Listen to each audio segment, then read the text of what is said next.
হাতের 5টা আঙুল যেমন সমান হয় না, তেমন 5টা মানুষের মত 5 রকম তো হবে। একসাথে থাকতে গেলে 5 রকম মানুষের মত যতই আলাদা আলাদা হোক না কেন, সবাই মিলে বসে আলোচনার মাধ্যমে সবকিছুরই সমাধান হয়। এর জন্য কিন্তু একে অপরের সঙ্গে আন্তরিকতার বন্ধন থাকাটা জরুরি। তাহলে কারোর সাথে কারোর মনোমালিন্য জিনিসটা হয় না।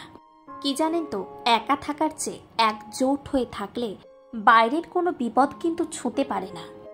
আজকে ভগবানের পূজার জন্য অনেকগুলি ফুল পাওয়ায় ভগবানকে মনের মতো করে একটি মালা গেঁথে সাজিয়ে দিলাম।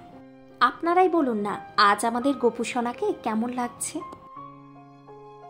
দিন শেষে এটুকুই জানি, যারা যতই অন্যায় করে পার পেয়ে যাক না কেন, যারা অন্যায় করছে তারা হয়তো ভাবছে আমাদের কেউ দেখতে পাচ্ছে না, কিন্তু ওই যে ওপরওয়ালা বসে আছেন, যার নজরে এই গোটা দুনিয়া।